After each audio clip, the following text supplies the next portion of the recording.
So hello everyone, welcome to the channel white code 2.0। तो आज हम स्टार्ट करेंगे आपका FON2 मींस आपका नर्सिंग फाउंडेशन सेकंड। ठीक है, इस वीडियो से। और हम सबसे पहले कवर करेंगे इस नर्सिंग फाउंडेशन सब्जेक्ट या सेकंड सब्जेक्ट की जो सबसे इम्पोर्टेंट टॉपिक है या आप कह सकते हैं इम्पोर्टेंट यूनिट है। ठीक है, जो कि है आपकी नर्सिंग प्रोसेस।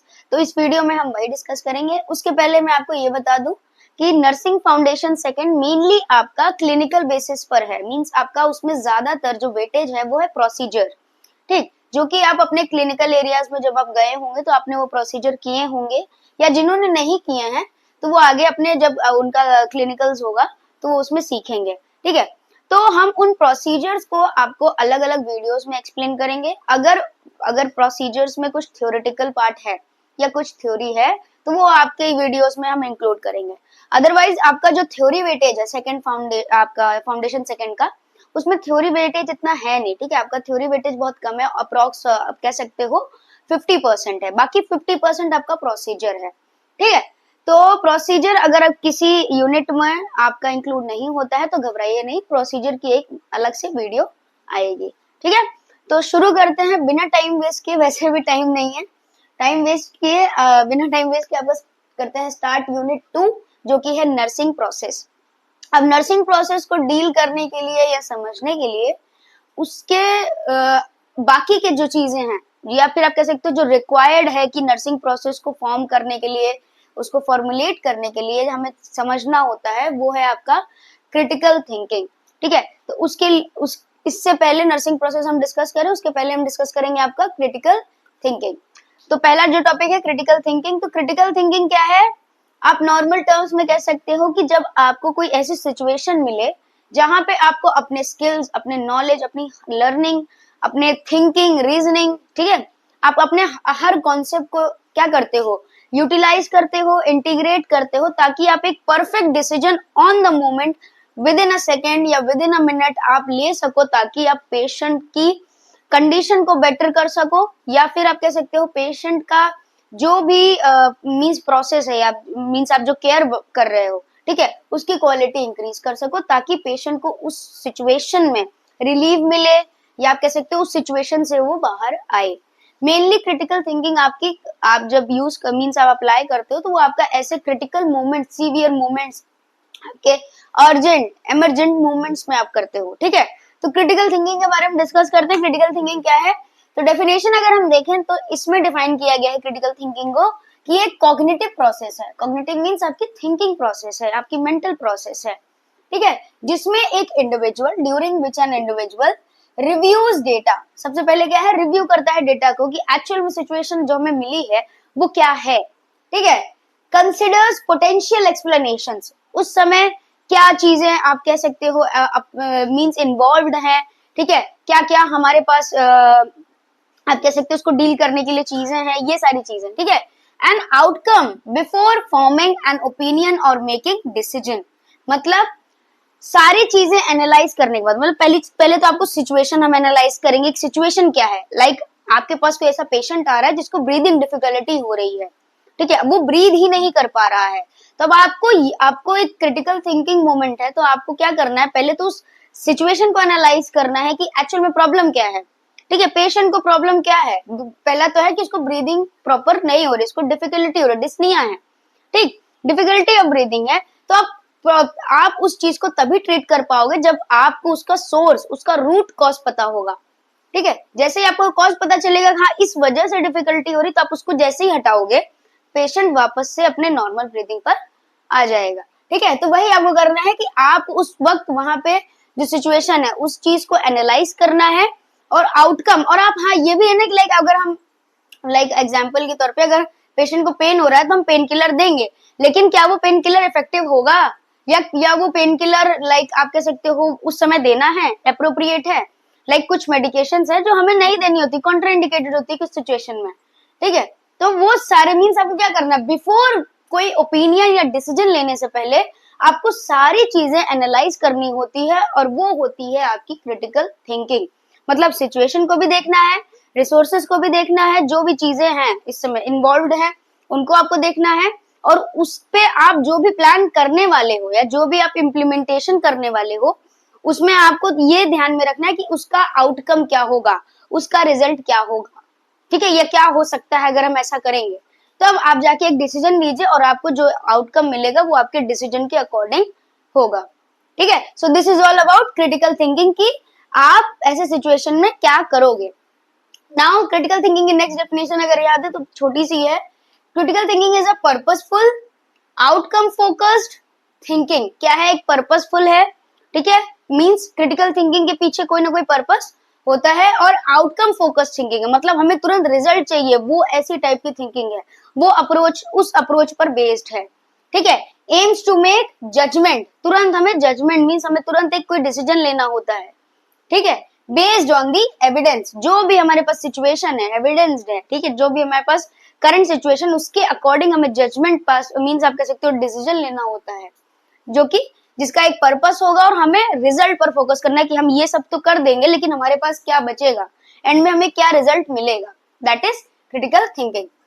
नाउ अब आगे बात करते हैं attitude of critical thinking. Attitudes में क्या है, एटीट्यूड मतलब आप कह सकते हो कि हमें क्रिटिकल थिंकिंग जब हम अप्लाई करते हैं तो हमें कौन कौन सी चीजों को मींस हमारे अंदर होनी चाहिए या हमें कौन कौन सी चीजों का ध्यान रखना होता है। तो पहला है independence of thought. Independence of thought को आप नॉर्मली कहिए ओपन माइंडनेस, ठीक है, ओपन माइंडनेस, क्योंकि आप ऐसे फील्ड में हो, मेडिकल फील्ड में, जहां पर अगर आप कहीं हेजिटेशन शो करते हैं, ठीक है, किसी किसी टाइप ऑफ केयर को प्रोवाइड करने में, या किसी फील्ड को लाइक आप किसी जैसे किसी पेशेंट को आप केयर दे रहे हो तो आप वहां हेजिटेट कर रहे हो, तो ये सारी चीजें आप नहीं इंक्लूड करोगे। Open mind independence of thoughts mean आप जो भी करने जा रहे हो उसमें आपका मीन्स आप कह सकते हो ना, आपके अंदर एक हेजिटेशन नहीं होना चाहिए, आप ओपन माइंडेड होने चाहिए। Next is egocentric and sociocentric. Egocentric and sociocentric का मतलब है ये दोनों आपके क्रिटिकल थिंकिंग में इन्वॉल्व नहीं होने चाहिए। क्यों? ईगोसेंट्रिक की अगर हम बात करें तो ईगोसेंट्रिक पे ऐसा होता है ना कि लाइक पर्सन कोई है क्योंकि वो अपने ईगो पर काम कर रहा है, या कह सकते हो उस समय कोई डिसीजन वो लेना चाह रहा है लेकिन उसका ईगो मींस आ रहा है बीच में, ठीक है, उसके वैल्यूज उसके मॉरल्स बीच में आ रहे हैं, तो वो नहीं होना चाहिए, क्योंकि आपके ईगो की वजह से किसी को आप केयर प्रोवाइड नहीं कर पाओगे, ठीक है। तो आपको अपना जो ईगो सेंटर्ड जो थिंकिंग है वो आपको अपने तक रखना है, किसी और पर इम्प्लीमेंट नहीं करना है। Same as सोशियोसेंट्रिक। सोशियोसेंट्रिक का मतलब होता है जैसे हम कभी कभी किसी पेशेंट को ट्रीट कर रहे हैं, किसी पेशेंट के साथ इन्वॉल्व हैं, तो वहां पे बहुत सारे सोशल कस्टम का हमें ध्यान में रखना होता है, लेकिन कभी कभी ऐसा होता है कि आपको सोशल कस्टम के आगे बढ़कर केयर प्रोवाइड करनी होती है या पेशेंट को ट्रीट करना होता है। तो अगर आप सोशल कस्टम देखते रह जाओगे तो पेशेंट तो कभी ट्रीट ही नहीं हो पाएगा ना।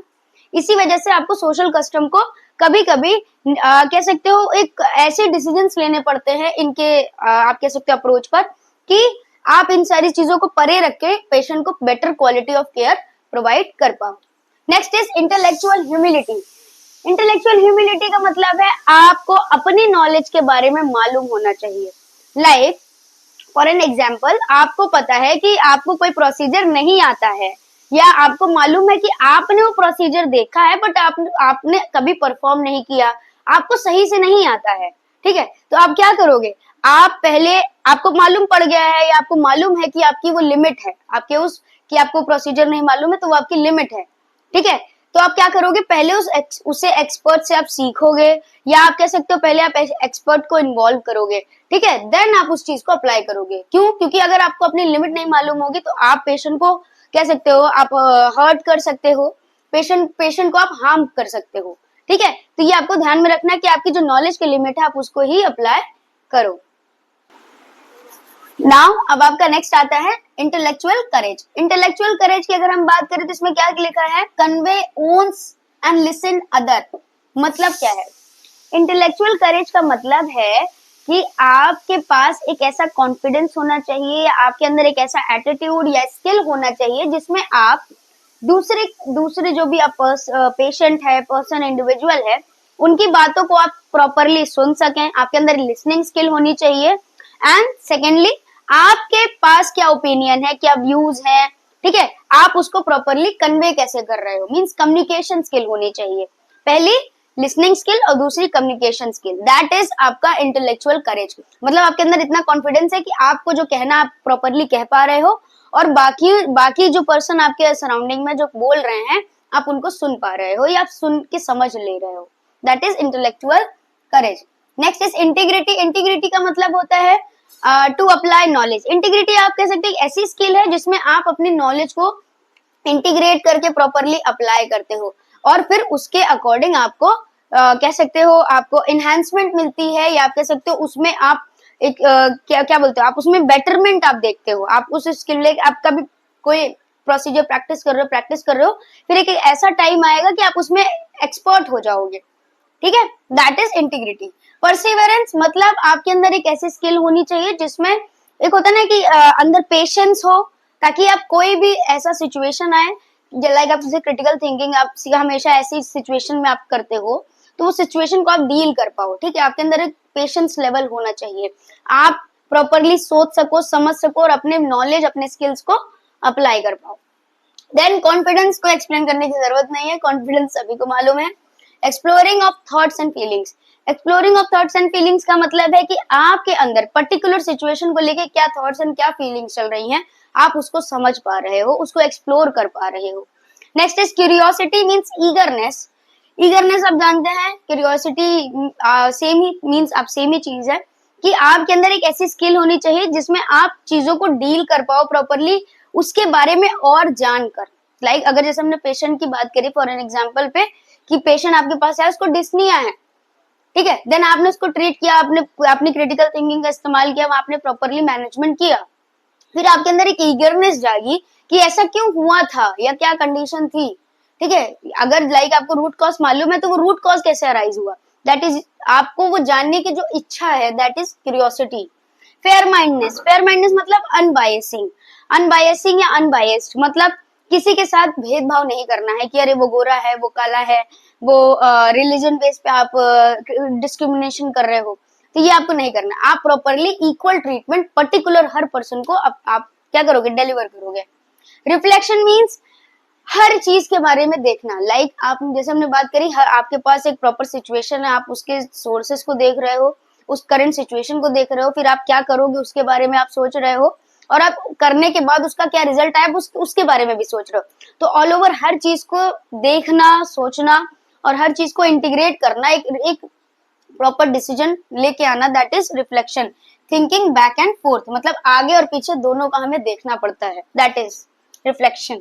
Intuition means self assessment. Intuition में से आपका होता है कि आपके अंदर क्या थॉट्स या फीलिंग्स अराइज हो रहे हैं पर्टिकुलर सिचुएशन को लेके, लेकिन आप उस वक्त क्या मैनेजमेंट कर रहे हो, क्या चीजें कर रहे हो, आप अपने आप को पहले सेल्फ असेस करोगे ना कि आपको लाइक होता है कि इसका मैनेजमेंट हम ये करेंगे तो पेशेंट सही हो जाएगा जल्दी, लेकिन क्या प्रोसीजर जो आप अप्लाई करने की बात कर रहे हो आपको आता है, अगर आता है या नहीं आता है, वो आप खुद के कह सकते हो ना सेल्फ असेसमेंट से ही पता कर पाओगे कि आप अपने आप के अंदर लाइक सेल्फ असेसमेंट करोगे, सेल्फ ऑब्जर्वेशन करोगे कि हाँ मुझे ये प्रोसीजर आता है और मैं भी तुरंत अप्लाई कर सकता हूँ, तब पेशेंट शायद ट्रीट हो जाए, दैट इज इंट्यूशन। आगे बात करते हैं इसके कॉम्पिटेंसीज के बारे में। नाउ बात करते हैं हम आपका क्रिटिकल थिंकिंग कॉम्पिटेंसीज के बारे में।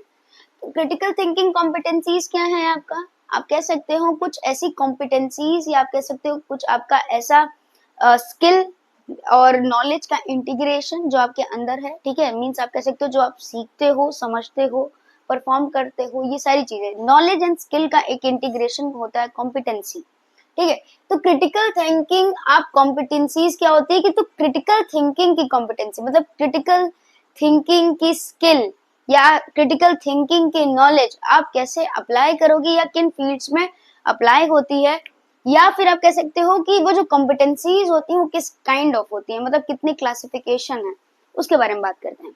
तो पहला है क्रिटिकल थिंकिंग कॉम्पिटेंसीज का कि इन कॉम्पिटेंसीज को डिस्क्राइब किसने किया था या फॉर्म किसने किया था, तो ये लेके आए थे आपके कटाउका एंड याहिरो, ठीक है, कटाउका याहिरो एंड सेलर इन 1994 में, ठीक है।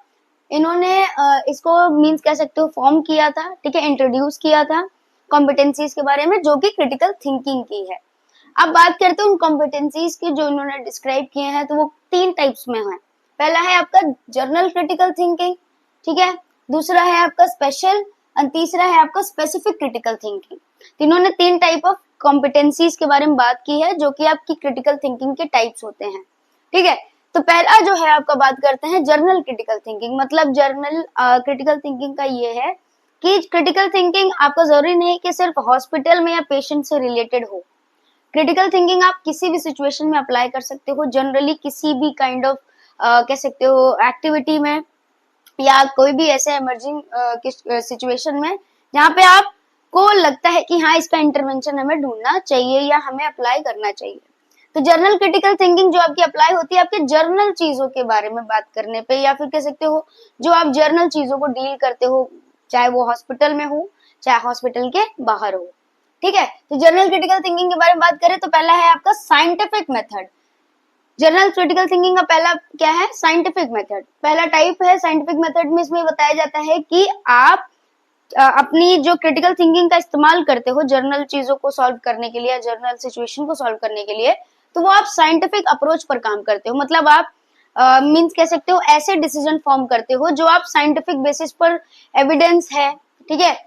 आप कह सकते हो कि आपको मालूम है कि हाँ ये चीजें पहले से एविडेंस्ड है, पहले से डिस्क्राइब्ड है। लाइक जैसे आपको पेन हो रहा है तो आपको मालूम है कि पेन किलर खाने से पेन कम होगा, ठीक है, ये आपको मालूम है, ये आपका साइंस प्रूवन है। तो आप उस काइंड ऑफ मींस क्या कह सकते हो उस अप्रोच पर काम करते हो, साइंटिफिक मेथड पर काम करते हो, ठीक है। तो इसमें क्या है कि साइंटिफिक अप्रोच होता है, आप साइंटिफिक मेथड या साइंटिफिक एविडेंस बेस्ड आप काम करते हो, ठीक है। उसमें आप क्या करते हो, आप करते कैसे हो, प्लान, टेस्ट एंड कंक्लूड। मतलब आप प्लान करते हो, ठीक है, कि हाँ अगर खाएंगे तो शायद सही हो जाए। टेस्ट, आप क्या करते हो, आप उसको खाते हो, आप पेन किलर को खाते हो और फिर कंक्लूड करते हो कि हाँ इस पेन किलर से मेरा पेन रिलीव हो गया है या नहीं। दैट इज आपका कह सकते हो फॉर्मेट, आप कैसे साइंटिफिक मेथड को आप अप्लाई करते हो। और फिर आप एक हाइपोथेसिस फॉर्म करते हो, वो आप मींस हाइपोथेसिस मींस आप एक काइंड ऑफ थिंकिंग फॉर्म करते हो या आप काइंड ऑफ एक कह सकते हो रिजल्ट आप फॉर्म करते हो कि हाँ ये सही है, पेन किलर खाने से पेन कम होता है या नहीं होता है, या इस काइंड ऑफ पेन किलर को खाने से हमारा पेन कम हो जाएगा, ठीक है। आप एक थिंकिंग फॉर्म क्रिएट कर लेते हो, दैट इज आपका हाइपोथेसिस। नेक्स्ट आपका बात करते हैं प्रॉब्लम सॉल्विंग। तो प्रॉब्लम सॉल्विंग अप्रोच आप नॉर्मली ऐसे प्रॉब्लम्स पर करते हो जहां आपको पता ही नहीं चलता है कि प्रॉब्लम एक्चुअल में क्या है, या आपको एक ऐसी प्रॉब्लम मिल जाती है जो आपके लिए नई है, जिससे आपने पहले कभी डील किया नहीं है, तब आप वहां पे ऐसे अप्रोचेस को अप्लाई करते हो। तो प्रॉब्लम सॉल्विंग मेथड में क्या होता है, आप आइडेंटिफाई और एनालाइज करते हो जो भी प्रॉब्लम आपको मिली है, ठीक है। आप उसको आइडेंटिफाई करोगे क्या प्रॉब्लम है और फिर एनालाइज करोगे क्यों है, क्या है, उसका कॉज क्या है। फिर आप उसके अकॉर्डिंग कुछ डेवलप करोगे प्लान, और उसी प्लान को आप इम्प्लीमेंट करोगे। मतलब आप उसके अकॉर्डिंग कुछ सोचोगे कि हाँ ये कर सकते हैं, ठीक है, और फिर उसको इम्प्लीमेंट करोगे, जो भी आपने प्लान बनाया उसको आप अप्लाई करोगे। जैसे लाइक आपकी मींस आपके मींस एग्जाम्पल अगर हम बात करें तो आपके मान लीजिए पैरों में मींस मोच आ गई, आपको पहले कभी मोच आई नहीं थी, आपको मालूम नहीं है कि मोच जो आई है वो मींस क्या काइंड है, उसका क्या ट्रीटमेंट, आपको नहीं मालूम चीजें, तो वो नई प्रॉब्लम है आपके लिए, आपके पैर में मोच आ गई। अब ये चीज आप क्या करोगे, पहले तो आप उसको क्या करोगे, आइडेंटिफाई करोगे कि हाँ शायद ये मोच की है या कुछ और है, कहीं फ्रैक्चर तो नहीं है, ठीक है। तो आप पहले आइडेंटिफाई करो, नहीं नहीं मोच ही है, ठीक है। आइडेंटिफाई किया, एनालाइज किया प्रॉब्लम को, फिर आप क्या करोगे, डेवलप करोगे प्लान एंड इम्प्लीमेंट करोगे। डेवलप क्या करोगे, तो डेवलपमेंट में आप ये लाइक कि हाँ कुछ दवा अप्लाई कर सकते हैं, शायद मुझे पेन में आराम मिल जाए, शायद मुझे चलने में आराम मिल जाए। तो आप प्लान डेवलप कर रहे हो, फिर आप क्या करोगे, इम्प्लीमेंट करोगे। तो आप क्या लाओगे, आप मार्केट गए, वोलिनी लेके आए, आप मार्केट गए, अदर काइंड ऑफ जो भी आपके पेन किलर स्प्रे लेके आए, ऑइंटमेंट लेके आए, कुछ भी लेके आए, आपने क्या किया, इम्प्लीमेंट किया, मीन्स आपने उसको यूज किया, अप्लाई किया, मसाज किया, फिर आपके मूंछ पे आराम मिला, ठीक है, दैट इज इम्प्लीमेंटेशन। और फिर आप क्या करोगे, इवेलुएट करोगे रिजल्ट, इम्प्लीमेंटेशन का रिजल्ट जो भी आएगा उसको आप इवेलुएट करोगे कि हाँ ये इस ऑइंटमेंट से या इस स्प्रे से मुझे पेन में रिलीफ मिल गया है और मुझे मोच में भी रिलीफ मिल गया है। दैट इज आपका प्रॉब्लम सॉल्विंग, किया आपने सिचुएशन को एनालाइज किया, ठीक है, उसको आइडेंटिफाई किया, एनालाइज किया और फिर उसके अकॉर्डिंग प्लान बनाया और फिर इंप्लीमेंट किया और फिर जो भी रिजल्ट आया आपने उसको इवेल्युएट किया। Next is decision making. Decision making में आप क्या होता है, आप जहां आपको तुरंत बिना कुछ ज्यादा मींस कह सकते हो एक्टिविटी किए, आप ज्यादा कह सकते हो अपना कॉन्सेप्चुअल बेसिस पे मींस आप काम किए थिंकिंग की है, रीजनिंग की, ये सारे की, आप एक क्या करते हो, आप एक डिसीजन लेते हो। आपको कोई प्रॉब्लम मिला, आपने उस प्रॉब्लम को एनालाइज किया कि हाँ ये अभी तुरंत करना है, आपने तुरंत एक डिसीजन दिया based on your before knowledge and experience. आपका जो भी एक्सपीरियंस रहा है और आपके पास जो नॉलेज है, आपने उसको क्या किया, उसको यूज किया और तुरंत एक डिसीजन दिया उस पर्टिकुलर प्रॉब्लम के लिए। ठीक है, उसको जैसे ही प्रॉब्लम आपको मिला, जैसे ही आपको कोई कंडीशन मिली, एनालाइज किया और तुरंत उसके अकॉर्डिंग आपके पास जो नॉलेज है, आपके पास जो भी स्किल है, जो आपके पास थिंकिंग है, रीजनिंग है, उसको आपने तुरंत मींस क्या कह सकते हो, इवेलुएट किया और तुरंत एक डिसीजन दिया कि हाँ ये हम करते हैं, बाकी का हम बाद में देखेंगे, अभी हमें सिर्फ डिसीजन पे ध्यान देना है कि हम डिसीजन मींस एक फॉर्म करते हैं और ये करते हैं, ताकि पर्सन को शायद रिलीफ मिल जाए। डिसीजन मेकिंग में आप इवेल्युएशन या आप कह सकते हो आउटकम के लिए इतना नहीं सोचते हो जितना आप इम्प्लीमेंटेशन पर सोचते हो। नेक्स्ट हम बात करते हैं, तो ये थी आपकी जर्नल थिंकिंग जो आप डेली लाइफ में भी करते हैं। अब ना बात करते हैं स्पेशल क्रिटिकल थिंकिंग। तो स्पेशल क्रिटिकल थिंकिंग होती है, वो पहली चीज मैं आपको बता दूं, प्रोफेशनल्स यूज करते हैं। प्रोफेशनल्स आपके वैसे तो हम मेडिकल की अगर हम बात करें एज ए नर्सेस या आपका एज ए नर्सिंग सब्जेक्ट, तो वहां पे आपको हेल्थ केयर जितने भी प्रोफेशनल्स होते हैं, ठीक है, क्लिनिकल बेसिस पे अगर हम बात करें तो हेल्थ केयर प्रोफेशनल जितने भी डॉक्टर्स, नर्सेज, आपके हेल्थ केयर वर्कर्स जितने भी हैं, ठीक है, तो वो ये यूज करते हैं स्पेशल क्रिटिकल थिंकिंग। क्यों? क्योंकि हम इसमें मेनली मींस आप कह सकते हो, अगर इन क्लिनिकल की बात करें तो मेनली पेशेंट पे फोकस करते हैं। ठीक है, तो special critical thinking in clinical में अगर हम बात करें तो हमारा क्या हो सकता है जो प्रोफेशनल यूज करते हैं। तो पहला है आपका डायग्नोस्टिक रीजनिंग या फिर क्लिनिकल इन्फेरेंस। ठीक है, पहले का क्या नाम है, डायग्नोस्टिक रीजनिंग या फिर क्लिनिकल इन्फेरेंस। आप इसमें ये समझिए कि जैसे आपको कोई पेशेंट मिला, ठीक है, आपके मींस अभी तुरंत इमरजेंसी में कोई पेशेंट मिला और आपको उसको डील करना है, मैनेज करना है, ठीक है, तो वहां पे आप सबसे पहले क्या करोगे, पेशेंट की कंडीशन को एनालाइज करोगे। ठीक है, वो आप तभी कर पाओगे जब आप एज अ मेडिकल प्रोफेशनल होगे, ये जर्नल पीपल नहीं कर सकते। ठीक है, जर्नल, हाँ सर इनको तो खांसी आ रही है, सर इनको तो सांस लेने में दिक्कत है, बट वो एज अ प्रोफेशनल, जो भी प्रोफेशनल प्रेजेंट होगा, डॉक्टर, नर्सेस, वो उनको मालूम होगा कि क्या सीन है, वो हमें पता होता है कि क्या मीन्स उनको कफिंग है या कुछ और है या डिस्निया है या एपनिया है, ये हम बता सकते हैं। ठीक है, उनको तो बस इतना मालूम है सांस नहीं ले पा रहे हैं, ठीक है, जनरल पीपल को। तो ये इसीलिए प्रोफेशनली मींस आप कह सकते हो फोकस्ड है, प्रोफेशनल पे फोकस्ड है।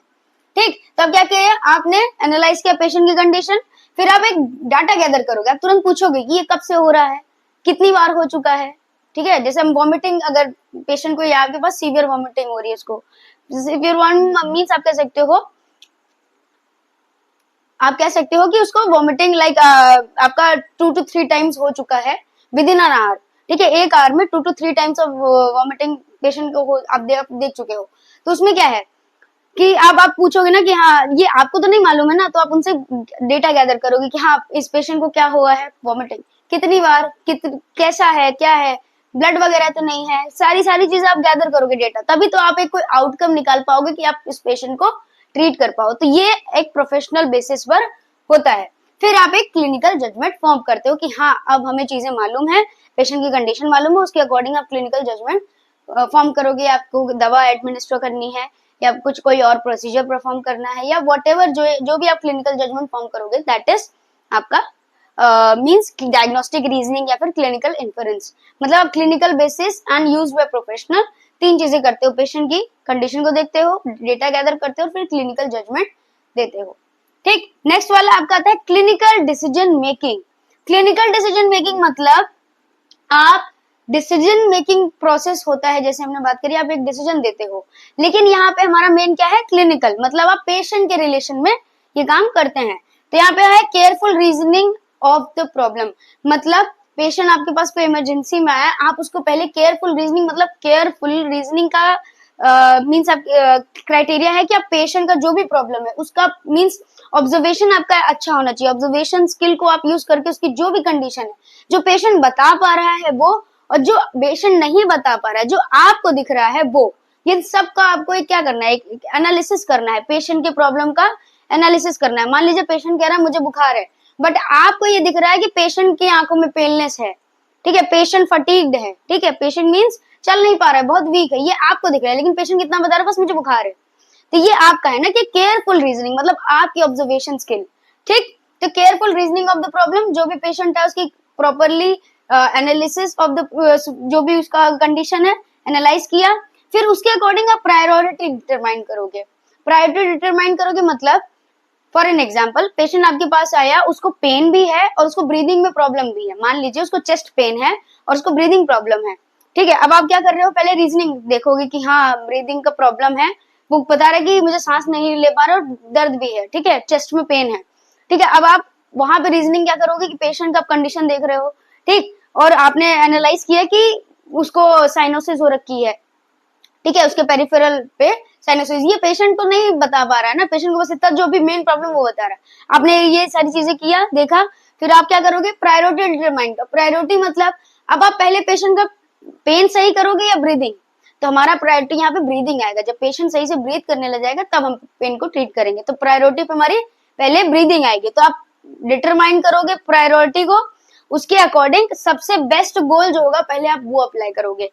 मीट बेस्ट गोल फर्स्ट, मतलब जो पहला गोल आप अप्लाई करोगे डिटरमाइन करने के बाद प्रायोरिटी। प्रायोरिटी पे आपकी ब्रीदिंग आ रही है, तो ब्रीदिंग आप डिटरमाइन किए और उसके बाद उसके अकॉर्डिंग आपने क्लिनिकल जजमेंट अप्लाई करी। दैट इज आपका क्लिनिकल डिसीजन मेकिंग। प्रायोरिटी के बेसिस पर आप कोई डिसीजन ले रहे हो। Now next is specific critical thinking in nursing, ठीक है। अब नर्सिंग में स्पेसिफिक कुछ क्रिटिकल थिंकिंग होती है, तो वो हम बात करते हैं। वो है आपकी बात, इसमें मेजरली इन्वॉल्व होता है नर्सिंग प्रोसेस, ठीक है, जो आपका यूनिट है, ठीक है। तो नर्सिंग प्रोसेस क्या है, तो ये पहले इसके बाद इसके बारे में बात करते हैं। Specific critical thinking in nursing क्या है, critical thinking competency used as nursing process. मतलब आपके अंदर एक कॉम्पिटेंसी, थिंकिंग कॉम्पिटेंसी होनी चाहिए। आप कह सकते हैं थिंकिंग स्किल, कि आप एनालाइज कर पा रहे हो, ऑब्जर्व कर पा रहे हो, ठीक है, सारी डिटरमाइन कर पा रहे हो, सारी चीज एक कॉम्पिटेंसी है सोचने की, जिसमें आप नर्सिंग प्रोसेस को यूज कर रहे हो या नर्सिंग प्रोसेस के मींस इन्वॉल्व कर रहे हो एक प्रॉपरली प्लान करने के लिए। कुछ मींस आप एक आउटकम प्लान करने के लिए कि हाँ पेशेंट को आप कैसे ट्रीट करोगे या पेशेंट को कैसे केयर प्रोवाइड करोगे on the basis of patients need and priority. Patient की नीड क्या है, पेशेंट की प्रायोरिटी क्या है। अभी पेशेंट मींस लाइक जैसे हमने प्रायोरिटी की बात करी, तो उसके प्रायोरिटी के अकॉर्डिंग, उसके नीड्स के अकॉर्डिंग हम एक गोल प्लान करते हैं, और गोल प्लान करने के बाद हम उन चीजों को इम्प्लीमेंट करके जो भी हमारा रिजल्ट होता है उसको इवेल्युएट करते हैं। दैट इज नर्सिंग प्रोसेस, ठीक है। तो एक क्रिटिकल थिंकिंग की कॉम्पिटेंसी होनी चाहिए नर्सेस के अंदर। मींस स्पेसिफिक जो क्रिटिकल थिंकिंग यही कहता है कि नर्सेस के अंदर क्रिटिकल थिंकिंग कॉम्पिटेंसी होनी चाहिए, जो कि नर्सिंग प्रोसेस को फॉर्म करने में हेल्प करता है, जो कि आपका होता है इसमें assessment, nursing diagnosis, planning, implementation and evaluation. Nursing process में आप क्या क्या चीजें फॉर्म करते हो, assessment, diagnosis, planning, implementation and evaluation. तो ये हो गई आपकी स्पेसिफिक इन नर्सेस के लिए। और ये होती है आपकी प्रोफेशनल, प्रोफेशनल्स में आपके सारे आते हैं, doctors, nurses, health care workers, ठीक है। और जर्नल में आप ये आते हैं जो जर्नल पर्सन कोई भी इंडिविजुअल इन्वॉल्व कर सकता है। नाउ हम बात करते हैं आपके लेवल ऑफ क्रिटिकल थिंकिंग के। लेवल की बात करते हैं तो क्रिटिकल थिंकिंग के क्या क्या लेवल है, मतलब आप किस लेवल तक क्रिटिकल थिंकिंग देखते हो कि कोई भी इंडिविजुअल या प्रोफेशनल या फिर आप कह सकते हो नर्सेस कितने लेवल तक की क्रिटिकल थिंकिंग करते हैं, ठीक है, या क्रिटिकल थिंकिंग को फॉलो करते हैं। तो इसमें 3 लेवल होते हैं। पहला है आपका लेवल 1, दूसरा है आपका लेवल 2 और तीसरा है आपका लेवल 3। तो लेवल 1 से स्टार्ट करते हैं। अच्छा, क्रिटिकल थिंकिंग के लेवल्स हैं वो भी आपके कटाऊ का याहिरो जी ने ही दिया था 1994 में, ठीक है, ठीक है। तो लेवल 1 से स्टार्ट करते हैं। लेवल 1 में क्या है, इसको कहते हैं बेसिक क्रिटिकल थिंकिंग। लेवल 1 को क्या कहते हैं, बेसिक क्रिटिकल थिंकिंग। मतलब आप बेसिक नॉलेज या आप कह सकते हो बेसिक स्किल्स को यूज करते हो इन क्रिटिकल थिंकिंग। तो इसमें क्या होता है, आपका अर्ली स्टेप होता है, क्रिटिकल थिंकिंग का अर्ली स्टेप होता है, या क्रिटिकल थिंकिंग डेवलपमेंट का अर्ली स्टेप होता है। तो इसमें आप क्या करते हो, रीजनिंग डेवलप करते हो। क्रिटिकल थिंकिंग में आप क्या करते हो, जो बेसिक वाली है मींस लेवल 1 में आप क्या करते हो, रीजनिंग डेवलप करना शुरू करते हो कि क्रिटिकल थिंकिंग हम कैसे अप्लाई कर सकते हैं, या क्रिटिकल थिंकिंग क्या होती है, या हमें कैसे चीजों को डील करना होता है। तो मीन्स आप कह सकते हो ना, जब आप समझ पाओगे कि आपकी क्रिटिकल थिंकिंग एक्चुअल में क्या है, वो स्किल या वो कॉम्पिटेंसी क्या है, वो होती है आपकी अर्ली स्टेप या developing reasoning of basic critical thinking. इसमें क्या है कि क्रिटिकल थिंकिंग एक लर्नर के द्वारा हमें देखने को मिलती है। मतलब बेसिक क्रिटिकल थिंकिंग कौन करता है? एक लर्नर करता है। लर्नर मतलब जो सीख रहा है, ठीक है। तो वो जब जो चीजें लाइक आपका क्लिनिकल बेसिस की अगर हम बात करें, कोई नर्स स्टूडेंट है, ठीक है, नर्स स्टूडेंट है, या जो मींस आप कह सकते हो जो स्टूडेंट्स ऐसे हैं जो नर्सिंग या क्लिनिकल आपका मींस स्टडीज कर रहे हैं, क्लिनिकल स्टडीज कर रहे हैं, ठीक है। तो वहां पे वो पहले सीखते हैं ना कि हमें कैसे सिचुएशन को सीख करना है, उनको कैसे हैंडल करना है, जो हमारे पास सिचुएशन आएंगे उनको कैसे हैंडल करना है, इंटरेक्ट कैसे करना है उनसे। तो वहां पे वो सीख रहे हैं, तो वहां पे उनकी रीजनिंग फॉर्म आउट होती है, ठीक है। तो लर्नर यहाँ अगर हम बात करें तो क्या है? तो who follow set of rules and principal bye experts.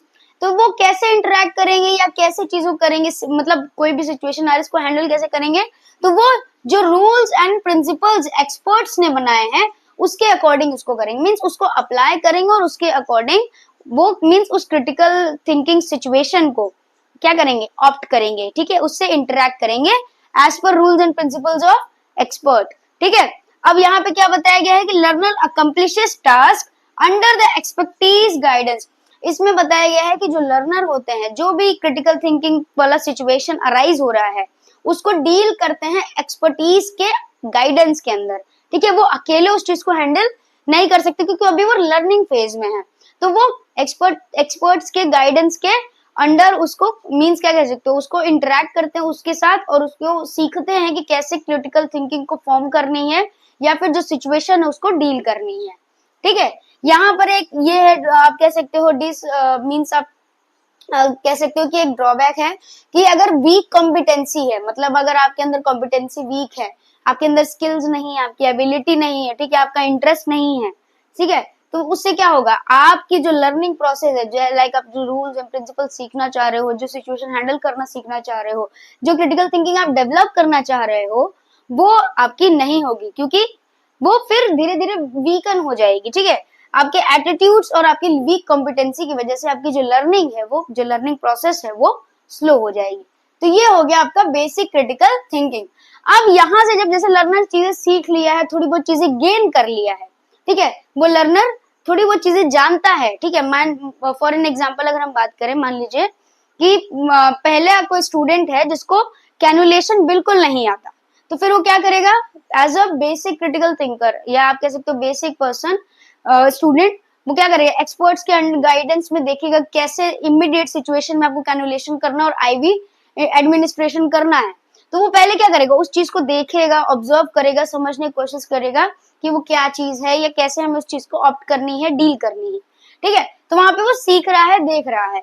Now अब जो लेवल 2 है उसमें उस चीजों को वो क्या करेगा? प्रैक्टिस करेगा, ठीक है। यहाँ पे कॉम्प्लेक्स क्रिटिकल थिंकिंग बोला जाता है लेवल 2 को। Level 2 is complex critical thinking. तो इसको हम कहते हैं क्रिएटिव स्टेप या आप कह सकते हो प्रैक्टिस स्टेप। क्या कह सकते हो? प्रैक्टिस स्टेप, ठीक है। क्रिएटिव स्टेप या फिर प्रैक्टिस स्टेप। यहाँ पे क्या है? लर्नर क्या हो जाता है? क्रिटिकल थिंकर बन जाता है, ठीक है, बन तो जाता है, बट वहां पे उसको प्रैक्टिस की रिक्वायरमेंट होती है कि जो उसने देखा है, ऑब्जर्व किया है, ठीक है, उसने जो फॉर्मुलेट किया है, समझने की कोशिश की है, अब उसको डेवलप कैसे करना है, उसको एनहांस कैसे करना है, दैट इज आपका कॉम्प्लेक्स क्रिटिकल थिंकिंग। तो critical thinker is able to analyse potential problem. वो एनालाइज करना जानता है कि हाँ इसको तुरंत कैनुलेशन लगेगा, लेकिन जब तक उस कैनुलेशन मींस कैनुलेशन को जब तक वो प्रैक्टिस नहीं करेगा, उस पे उसकी पकड़ नहीं आ जाएगी, तब तक वो कैनुलेशन करने में हेजिटेट करेगा, ठीक है। तो यहाँ पे क्या है? Critical thinker is able to analyse the potential problem, anticipate results, ठीक है। एंटिसिपेट्स रिजल्ट्स मतलब जो भी वो मींस उसको मालूम है कि अगर मैं कैनुलेशन करूंगा तो उसका वो रिजल्ट होगा कि हाँ मींस या तो कैनुला अच्छे से लग जाएगा या नहीं लगेगा, उसको मालूम है, ठीक है।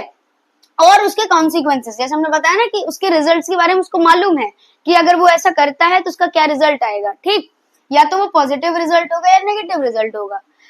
By his own using own reasoning abilities, ये चीजें वो कैसे करेगा? अपनी रीजनिंग या अपनी थिंकिंग के अकॉर्डिंग करेगा। वो एक्सपर्ट उसको नहीं आके बताएंगे कि अरे तुम कैलकुलेशन करोगे तो ऐसा होगा ऐसा होगा, ये वो नहीं बताएंगे। उसके प्रैक्टिस में है कि अगर वो प्रैक्टिस शुरू कर रहा है तो उसको मालूम है वो कैनुला लगाएगा, क्योंकि हर प्रैक्टिस परफेक्ट नहीं होती है ना।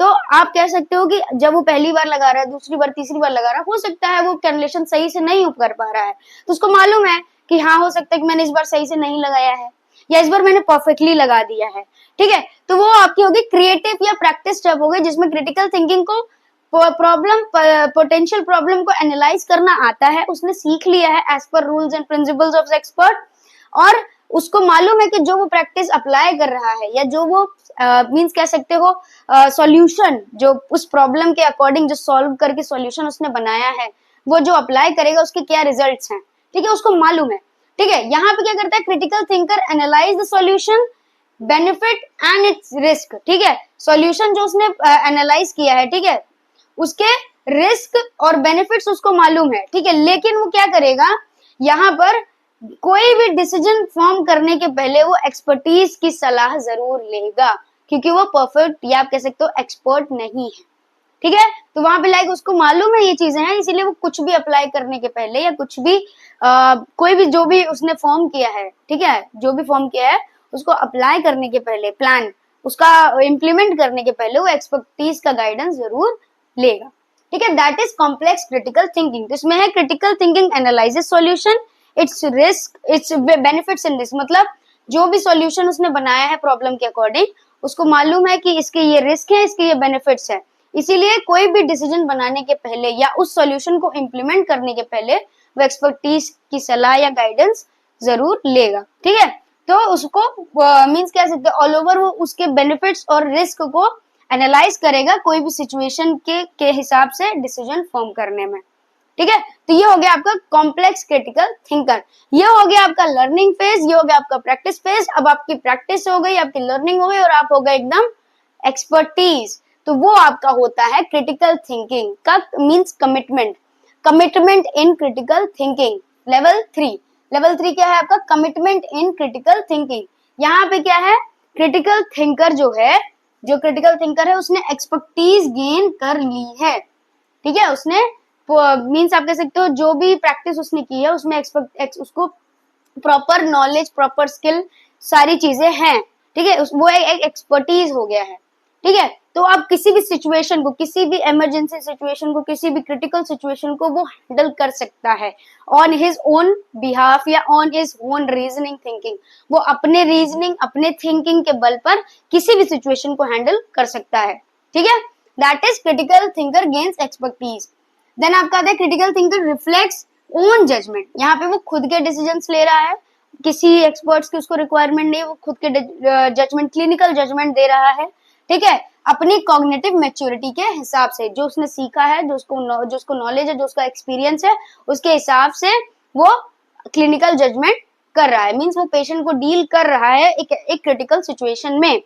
Critical thinking is accountable for own decision, इसमें ये भी है कि वो जो कुछ भी अप्लाई करेंगे, जो भी जिस भी kind of judgement clinical judgement apply करेंगे ऑन पेशेंट, वो उसके लिए अकाउंटेबल है, उसके लिए रिस्पॉन्सिबल है, उस डिसीजन का जो भी आउटकम होगा उसके लिए वो क्रिटिकल थिंकर रिस्पॉन्सिबल है, ठीक है। देन हैज अल्टरनेटिव प्लान्स, अगर आप पर्सन को मींस जो क्रिटिकल थिंकर उसको लगता है कि हाँ ये जो मैं अप्लाई कर रहा हूँ उसका कुछ ना कुछ आउटकम शायद सही नहीं होगा, तो वो इतना केपेबल होता है या उसके अंदर इतनी कॉम्पिटेंसी होती है पर्सन के अंदर कि उसके पास एक अल्टरनेटिव प्लान होता है।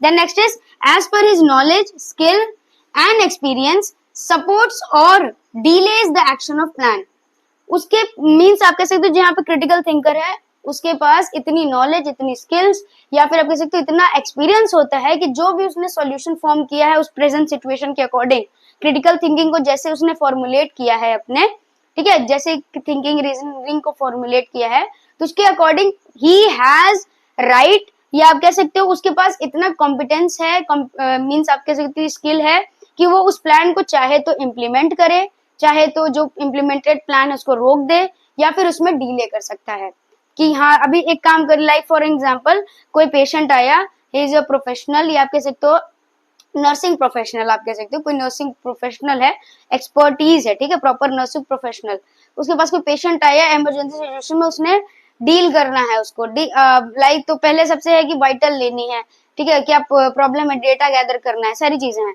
तो उसके अकॉर्डिंग उसने फॉर्मुलेट किया तुरंत सोच अपनी क्रिटिकल थिंकिंग का यूज करके सारी चीजें फॉर्मुलेट करने के बाद, लेकिन फिर हो रहा है कि कुछ ना कुछ मींस जो पेशेंट है उसके जो कंडीशन है उसमें चेंजेस आ रही है, तो फिर वो क्या करे, जो जो चीजें फॉर्मुलेट की है उसको अभी इम्प्लीमेंट नहीं करेंगे कि हाँ अभी जो चेंजेस आ रहे हैं पहले हम उसको ऑब्जर्व करेंगे, ठीक है।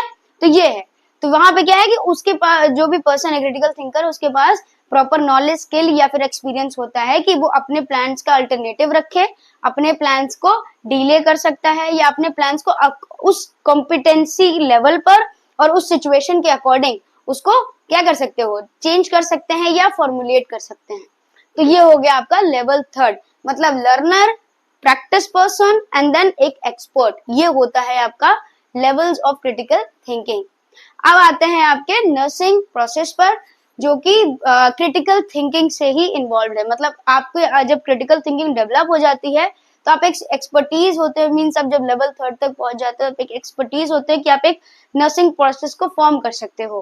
तो नर्सिंग प्रोसेस को फॉर्म करने के लिए बहुत सारी चीजें रिक्वायर होती है, लाइक आपकी क्रिटिकल थिंकिंग कॉम्पिटेंसी होनी चाहिए, आपकी स्किल्स, आपकी नॉलेज, सारी चीजें। तभी एक प्रॉपर आप जब नर्सिंग प्रोसेस फॉर्म करोगे, मीन्स केयर प्लान फॉर्म करोगे, पेशेंट को किस हिसाब से केयर करनी है उसका प्लान फॉर्म जब आप करोगे, तो आप पेशेंट में क्वालिटी ऑफ केयर दे सकते हो। Means quality of care means आप पेशेंट को प्रॉपर एक क्वालिटी स्टैंडर्ड केयर प्रोवाइड कर सकते हो। तो बात करते हैं आपका नर्सिंग प्रोसेस के बारे में। बात करेंगे आपका जो मेन टॉपिक है इस यूनिट का, वो है नर्सिंग प्रोसेस। तो उसके बारे में डिस्कस करते हैं। तो नर्सिंग प्रोसेस क्या है? नर्सिंग प्रोसेस आप कह सकते हैं एक ऐसी प्रोसेस है, या आप कह सकते हैं एक ऐसा सिस्टमिक वे है जिसमें हम पेशेंट केयर को प्लान करते हैं, फिर इम्प्लीमेंट करते हैं, और फिर जो भी आउटकम होता है उस प्लानिंग का वो हम इवेलुएट करते हैं, ठीक है। तो ये एक स्टैंडर्ड वे ऑफ प्लानिंग है, कह सकते हो एक प्रोसेस ऑफ प्लानिंग है, एक स्टैंडर्डाइज प्रोसेस ऑफ प्लानिंग है, ठीक है। तो नर्सिंग प्रोसेस की अगर हम बात करें तो नर्सिंग प्रोसेस क्या है? Defined as a systemic, continuous and dynamic method of providing care to patient. क्या बताया गया है कि एक सिस्टमिक मतलब प्रॉपर सिस्टम के हिसाब से, कंटिन्यूअस होता है और एक डायनेमिक मेथड है जिसमें हम पेशेंट को केयर प्रोवाइड करते हैं, ठीक है।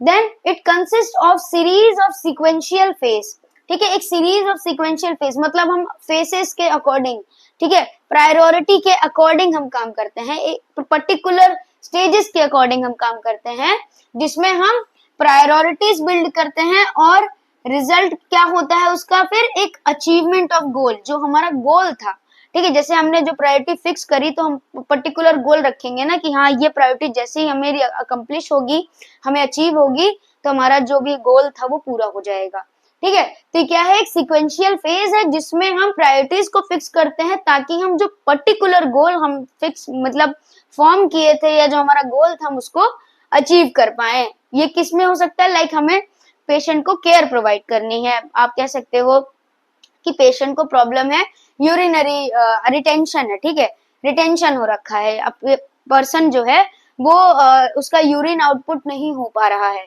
ठीक, उसको यूरिनेशन में प्रॉब्लम आ रही है। तो हमारा प्रायोरिटी है कि हमको उसको पहले जो भी मींस रिटेंशन प्रॉब्लम है उसको डील करना है।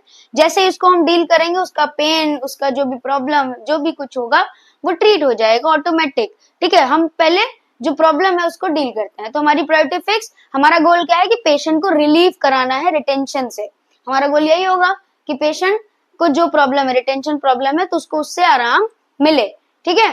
तो हम क्या करेंगे, जो भी रिटेंशन बेस्ड प्रॉब्लम है, यूरिनरी रिटेंशन बेस्ड प्रॉब्लम है, उसमें प्रायोरिटी सेट करेंगे कि हमारी प्रायोरिटी है पहले कि हम रिटेंशन पे क्या प्रोसीजर अप्लाई कर सकते हैं। लाइक हम कैथेटराइजेशन करें ताकि उसका ब्लैडर क्या हो, एम्प्टी हो सके, ठीक है। तो पर्सन थोड़ा सा रिलैक्स्ड फील करेगा, पेन थोड़ा कम होगा, ठीक है, टेंडरनेस कम होगी। तो हम वहां पे क्या कर रहे हैं, एक प्रायोरिटी सेट कर रहे हैं, एक सीक्वेंशियल फेज सेट कर रहे हैं कि हम पहले ये करेंगे, फिर ये करेंगे, फिर ये करेंगे। तो एक फेजेस सेट कर रहे हैं, प्रायोरिटी सेट कर रहे हैं ताकि हमारा जो पर्टिकुलर गोल है हम उसको अचीव कर पाए। और हम ये कैसे कर रहे हैं? एक स्टैंडर्डाइज वे में, एक स्टैंडर्ड मेथड में कर रहे हैं, एक सिस्टमिक मेथड में कर रहे हैं, ठीक है। It allows nurses to modify care as patient needs changes. ये क्या करता है? इसमें मेन जो कंपोनेंट या आप कह सकते हो मेन जो कैरेक्टरिस्टिक्स है वो ये है कि ये नर्सेस को अलाउ करता है कि पेशेंट का जो भी नीड है उसके अकॉर्डिंग प्लान करे, उसके अकॉर्डिंग जो केयर है वो उसको प्लान करे। मान लीजिए आपने किसी पेशेंट का जो केयर है वो आपने प्लान कर लिया कि हाँ मुझे अब इसको दवा लगानी है पेशेंट को, फिर मुझे पर्सन को ये थेरेपी देनी है, या मुझे ये मीन्स कह सकते हैं ये केयर प्रोवाइड करनी है, हेयर केयर हो गया, नेल केयर, लेकिन वहां पे कुछ कॉम्प्लिकेशंस आ गई, तो आपको तुरंत आपके पास एक कह सकते हो मोड होता है नर्सिंग प्रोसेस के थ्रू, जिसमें आप अपने प्लान्स को चेंज कर सकते हो या मॉडिफाई कर सकते हो पेशेंट के नीड के अकॉर्डिंग, ठीक है। तो it allows nurses to modify care as patient need changes. अब इसमें कुछ स्टेप्स होते हैं जो हम नर्सिंग प्रोसेस को प्लान करते हैं या आप कह सकते हो फॉर्मुलेट करते हैं। तो नर्सिंग प्रोसेस जब फॉर्मुलेट करते हैं तो उसमें आता है आपका assessment, diagnosis means nursing diagnosis, of course nursing का है, तो planning, implementation and evaluation. Diagnosis दो टाइप की होती है, एक नर्सिंग डायग्नोसिस होती है और एक मेडिकल डायग्नोसिस होती है। यहाँ हमारा है बेस नर्सिंग प्रोसेस, तो हम नर्सिंग डायग्नोसिस के बारे में ही बात करेंगे, ठीक है। तो असेसमेंट में क्या है कि जो भी पर्सन का कह सकते हो नीड है वो हम असेस करते हैं, ठीक है। वहां पे हम क्या करते हैं, पर्सन की जो भी नीड है, जो भी उस वक्त हमें लग रहा है कि उस सिचुएशन में पर्सन को उस चीज से रिलीफ चाहिए या उस चीज से पर्सन को ट्रीट करना है, वो हमें असेस करते हैं, डेटा कलेक्ट करते हैं, एनालाइज करते हैं जो पर्सन की प्रॉब्लम होती है, ठीक है। देन नेक्स्ट आता है आपका नर्सिंग डायग्नोसिस। नर्सिंग डायग्नोसिस मतलब जो भी डेटा हमने कलेक्ट किया है, जो चीजें हमने कलेक्ट की हैं, ठीक है, जो चीज हमने एनालाइज किया है जिस पर्टिकुलर सिचुएशन या कंडीशन के अकॉर्डिंग, तो उसको हम स्टैंडर्ड वे में क्या करते हैं, फॉर्मुलेट करते हैं कि एक स्टैंडर्ड वे में हम इसको कैसे पहचानते हैं। लाइक जैसे हम आपको आप होता है कि आप नॉर्मल टर्म्स में अगर हम बात करें तो पर्सन आप कहता है कि मुझे बुखार है, नॉर्मली जनरली अगर कोई पेशेंट आ रहा है मुझे बुखार है, बट वो एज अ प्रोफेशनल आपको पता है कि बुखार को आप स्टैंडर्ड वे में कैसे लिखोगे, दैट इज पायरेक्सिया, ठीक है, वो आपको मालूम है। तो वहां पे एक स्टैंडर्ड वे आ गया ना, जर्नल से स्टैंडर्ड, ठीक है। तो वही है कि नर्सिंग डायग्नोसिस आपने जो डेटा कलेक्ट किया है, ठीक है, आपके पास जो भी एनालाइज किया है अपने सिचुएशन को, उसको आप स्टैंडर्ड वे में कैसे फॉर्मुलेट करोगे, that is nursing diagnosis. Then आता है आपका प्लानिंग। प्लानिंग मतलब अब आपने लिख तो लिया है, लेकिन अब आपको उसको प्रायोरिटी के हिसाब से पर्सन की नीड और प्रायोरिटी, आप किसको पहले प्रायोरिटी दोगे। जैसे हमने बात करी कि हमारे पास पेशेंट है, उसको पेन है, फिर उसको ब्रीदिंग प्रॉब्लम भी है, तो आपकी प्रायोरिटी होगी ब्रीदिंग प्रॉब्लम देन पेन। पहले आप ब्रीदिंग सही करोगे ना, पता लगा आप पेन सही करते रहेगा और पेशेंट सांस ही नहीं ले पा रहा, ठीक है, तो आपकी प्रायोरिटी क्या है, ब्रीदिंग, ठीक है। तो आप ब्रीदिंग प्रॉब्लम आप प्रायोरिटी पर रखोगे, देन आप रखोगे पेन। तो यही है कि आप प्लानिंग किसके अकॉर्डिंग करोगे, प्रायोरिटी प्लस पेशेंट की नीड। अब पेशेंट को प्रायोरिटी आपको दिख रही, बट पेशेंट को क्या नीड है या नहीं है, ठीक है। ये फिर आप जो प्लान आप कर रहे हो, ठीक है, आपने स्टैंडर्ड वे बना लिया, उसके अकॉर्डिंग आपने प्लान भी कर लिया कि आप ये करोगे। अब उस प्लान को आप इम्प्लीमेंट कैसे करोगे, ठीक है। उस प्लानिंग का जो आपने प्लान किया है, जो भी आप चीजें फॉर्मूले मींस आपने बनाया है कि हाँ ये प्लान है मेरा, तो उसका इम्प्लीमेंटेशन ऑन द पेशेंट, उस केयर का इम्प्लीमेंटेशन, ठीक है, उस प्रोसीजर का इम्प्लीमेंटेशन, वो आप कैसे करोगे, वो होता है आपका इम्प्लीमेंटेशन। एंड देन जब आपने इम्प्लीमेंट कर ही दिया है, मींस आपने अब उसको अप्लाई कर दिया है पेशेंट के ऊपर, तो वहां पे क्या आएगा आपका कि अब हमारे पास क्या रिजल्ट मिल रहा है, जो हमने केयर प्रोवाइड करी है उसका क्या रिस्पॉन्स है पेशेंट के ऊपर, दैट इज इवेल्युएशन, ठीक है। तो ये हो गया आपका नर्सिंग प्रोसेस। नर्सिंग प्रोसेस क्या है, एक सिस्टमिक प्रोसेस है, जिसमें ये आप कह सकते हो एक आप सिस्टमिक और एक कह सकते हो कि एक स्टैंडर्ड वे ऑफ, या आप कह सकते हो एक फॉर्मुलेटेड प्रोसेस है, जिसमें आप पेशेंट को क्वालिटी केयर, एक स्टैंडर्ड केयर कैसे प्रोवाइड करोगे, दैट इज नर्सिंग प्रोसेस। इसमें क्या है कि नर्सेस को एक मींस कह सकते हो एक आप कह सकते हो नर्सेस को एक कह सकते हो कि एक कॉम्पिटेंसी, एक स्किल मिल जाती है कि पेशेंट को कैसे हम क्वालिटी केयर दे सकते हैं उसके नीड के अकॉर्डिंग और उसके प्रायोरिटीज के अकॉर्डिंग। इसमें 5 चीजें होती हैं, assessment, nursing diagnosis, planning, implementation and evaluation. इन सारे 5 चीजों को हम बहुत डिटेल में पढ़ेंगे, जो कि जरूरी है। अभी बात करते हैं नर्सिंग प्रोसेस के कैरेक्टरिस्टिक्स के बारे में, मतलब नर्सिंग प्रोसेस की क्या क्या कैरेक्टरिस्टिक्स होते हैं। तो पहले हम बात करते हैं कि ये सिस्टमिक होता है, मतलब सिस्टम के अकॉर्डिंग चलता है, मींस आपके जैसे आपके प्रायोरिटी बनाए हैं आपने, तो उसके अकॉर्डिंग चलेगा, ठीक है। आपका जो फेजेस है, ठीक है, आपने सिक्वेंशियल फेजेस बनाए हैं कि आप पहले असेस करोगे, फिर आप डायग्नोसिस फॉर्म करोगे, फिर आप प्लानिंग करोगे, फिर आप इम्प्लीमेंट करोगे, तो एक सिस्टम में चल रहा है, ठीक है। साइक्लिक एंड डायनेमिक प्रोसेस होता है। साइक्लिक एंड डायनेमिक प्रोसेस मतलब ये आपको फॉर्मुलेट करना होता है। पेशेंट जब आपके पास आया तब भी, पेशेंट जब ट्रीटमेंट पर है तब भी, और जब वो ट्रीट हो चुका है तब भी, ठीक है, तब ये आपका एक साइकिल बनता रहता है कि हाँ हमारे पास पेशेंट जब आया था तो ये कंडीशन थी, फिर पेशेंट अभी अंडर ट्रीटमेंट है तो ये कंडीशन है, फिर अब पेशेंट ट्रीट हो चुका है तो इसकी ये कंडीशन है, ठीक है। तो एक साइक्लिक प्रोसेस है, इसमें चलता रहता है। देन पेशेंट सेंटर्ड होता है। पेशेंट सेंटर्ड हम क्यों कह रहे हैं, क्योंकि हम इसमें मेनली क्या देखते हैं, पेशेंट की नीड और पेशेंट का जो भी कह सकते हो ना, जो नीड के अकॉर्डिंग प्रायोरिटी है वो, ठीक है, इसीलिए हम पेशेंट सेंटर्ड बोलेंगे। इंटरपर्सनल क्या होता है, इंटरपर्सनल मींस आप और पेशेंट दोनों का एक इंटरेक्शन होता है, ठीक है, नर्सेस का विद अदर आपके प्रोफेशनल्स का इंटरेक्शन होता है, ठीक है, इसीलिए इसको इंटरपर्सनल प्रोसेस भी कहा गया है। Planned and goal oriented, planned and goal oriented इसलिए है क्योंकि हम इसमें प्लानिंग भी करते हैं और हमारे पास एक गोल भी होता है जिसके बेसिस पर हम काम करते हैं। हम अभी कोई केयर नहीं प्रोवाइड कर रहे हैं, हम ऐसे ही नहीं कोई प्रोसीजर अप्लाई करें, हम पहले उसकी प्लानिंग करते हैं और प्लानिंग के पहले हमारे पास एक गोल होता है, हम उसके अकॉर्डिंग ही प्लानिंग करेंगे कि हमें पेशेंट को दर्द से राहत देनी है, तब उसके अकॉर्डिंग हम कैसे करेंगे, उसको राहत मिलेगी कैसे, वो हम प्लान करेंगे कि हम दवा लगाएंगे या हम कोई मसाज करेंगे या हम व्हाटएवर, ठीक है, वो हम प्लान करेंगे। तो हमारे पास एक गोल भी है और हमारे पास एक प्लानिंग भी है, that is planned and goal oriented. Flexible होता है मींस हम कभी भी उसमें मॉडिफिकेशंस ला सकते हैं पेशेंट के नीड एंड प्रायोरिटी के according. Then universally accepted and applicable, जैसे हमने बात की नर्सिंग प्रोसेस क्या है, एक स्टैंडर्ड मेथड है, क्या है, एक स्टैंडर्ड प्रोसेस है, ठीक, तो इसीलिए ये यूनिवर्सली एक्सेप्टेड एंड एप्लीकेबल है, ग्लोबली एक्सेप्टेड है। Then problem oriented, problem oriented इसको क्यों कहा गया है, क्योंकि आप मेनली पेशेंट का जो भी प्रॉब्लम होता है, ठीक है, ऑफ कोर्स अब जब प्रायोरिटी सेट कर रहे हो तो उसमें ऑफ कोर्स जो सबसे ज्यादा मींस जिसको आप सबसे ज्यादा प्रायोरिटी दोगे वो सबसे ज्यादा सीवियर प्रॉब्लम को दोगे पहले, ताकि पेशेंट को ज्यादा कोई फर्दर कॉम्प्लिकेशन ना देखनी पड़े। तो वहां पे क्या है, प्रॉब्लम ओरिएंटेड मींस आप पहले प्रॉब्लम बेस्ड या प्रॉब्लम पे फोकस करते हो, आप रिजल्ट पे फोकस नहीं कर रहे हो, पहले प्रॉब्लम को डील करने के लिए बात कर रहे हो, that is problem oriented. Then आपका आता है कॉग्निटिव प्रोसेस होता है, क्यों, क्योंकि इसमें आपकी सारी मींस मेंटल स्किल्स जो होती हैं, आपकी थिंकिंग, रीजनिंग, आपकी एनालाइजिंग पावर, सब कुछ इसमें इन्वॉल्व होती है।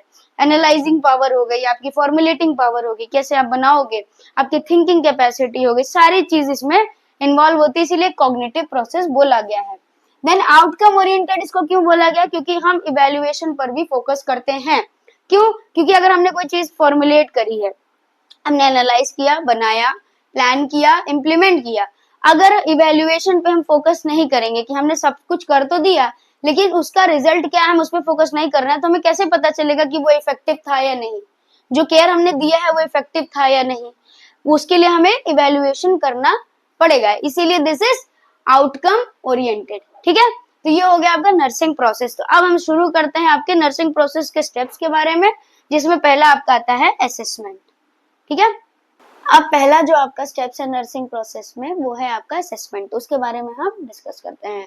तो असेसमेंट को आप नॉर्मली समझ लीजिए data collection, assessment is data collection, ठीक है। तो यहाँ पर बताया गया है, डेफिनेशन की बात करें तो ANA के अकॉर्डिंग, ANA क्या है आपका, अमेरिकन नर्सेस एसोसिएशन, ठीक है, अमेरिकन नर्सेस एसोसिएशन के अकॉर्डिंग असेसमेंट को क्या डिफाइन किया गया है, assessment is a systemic dynamic process by which nurses through the interaction to patient, significant other and healthcare providers collect and analyze data about the patients। घूम फिर के एक ही बात कि ये एक ऐसा प्रोसेस है, मतलब एक सिस्टमिक और डायनेमिक प्रोसेस है जिसमें नर्सेस या अदर हेल्थ केयर प्रोफेशनल या और कोई भी क्या कर सकता है, डेटा को कलेक्ट कर सकता है और उसको एनालाइज कर सकता है, ठीक है। डिफाइन क्या करता है, assessment is a systemic dynamic process by which nurses significant other and health care provider क्या करते हैं, इंटरेक्शन टू पेशेंट, मतलब पेशेंट से इंटरेक्ट करके क्या कर रहे हैं, collect and analyse data about the patient, patient से ही पेशेंट के बारे में डेटा कलेक्ट करते हैं कौन, नर्सेस, हेल्थ केयर प्रोवाइडर्स या significant other, which is called as assessment, और ये एक सिस्टमिक और डायनेमिक प्रोसेस है। तो ये आपकी स्टैंडर्ड डेफिनेशन के अकॉर्डिंग हुआ। नाम बात करते हैं असेसमेंट, अगर नॉर्मली आप इंट्रोड्यूस करना चाहो तो क्या लिखोगे, process of collecting and gathering patient data through effective communication. तो इसमें हम क्या परसीव करेंगे, needs and health problem of the patient. मतलब हम क्या करते हैं कि प्रॉपर इंटरेक्शन के थ्रू, इफेक्टिव कम्युनिकेशन के थ्रू पेशेंट के साथ डेटा को गैदर एंड कलेक्ट करते हैं, जिसमें हम पेशेंट की नीड्स और उसकी हेल्थ प्रॉब्लम को क्या करते हैं, एसेस करते हैं या एनालाइज करते हैं उसके हेल्थ डायमेंशन के अकॉर्डिंग। हेल्थ डायमेंशन के अकॉर्डिंग मतलब physical, mental, social, spiritual and emotional, पांचों एस्पेक्ट पर हम डेटा को कलेक्ट करते हैं और पांचों एस्पेक्ट्स के अकॉर्डिंग पर्सन की नीड्स को हम देखते हैं। ठीक है, to determine the cause of health problem. Mainly हम डेटा कलेक्ट पेशेंट से क्यों करते हैं, ताकि जो भी उसको हेल्थ प्रॉब्लम है किसी भी डायमेंशन में, तो हम उस चीज का कॉज पता कर सकें, उस हेल्थ प्रॉब्लम का कॉज पता कर सकें। तो असेसमेंट क्या है, process of collecting and gathering patient data through effective communication, जिसमें हम पर्सन की नीड्स और उसके हेल्थ प्रॉब्लम को हम एनालाइज करते हैं किसी भी हेल्थ डायमेंशन में, ताकि हम कॉज को पता कर सकें। ठीक है, अब यूजेस क्या क्या है असेसमेंट के, हम क्यों करते हैं असेसमेंट। तो पहला है कि हमें ऑर्गेनाइज करना होता है डेटा, या आप कह सकते हो डेटा को ऑर्गेनाइज करने में हमें आसानी होती है। ठीक है, organise data as per need of patient, patient की नीड के अकॉर्डिंग हम डेटा को ऑर्गेनाइज कर सकते हैं। Next is identify health factor and its management. जब हम डेटा को एसेस मींस जब डेटा को हम गैदर करेंगे, कलेक्ट करेंगे, तो वहां पे हमें हेल्थ फैक्टर्स के बारे में पता चलेगा कि क्या प्रोसेस था, क्यों हुआ है, इन सारी चीजों के बारे में। प्लस हम उसमें ऐसा क्या इम्प्लीमेंट करेंगे कि हम उसको मैनेज कर पाए उस हेल्थ प्रॉब्लम को। ये भी तो चलता है ना कि अगर लाइक कोई कह रहा है कि उसको मलेरिया है या उसको मलेरिया हो गया है, तो आपको आपका मैनेजमेंट पहला यही होगा ना कि मलेरिया आप कैसे वो करोगे, आप उसको एंटी मलेरियल्स दोगे।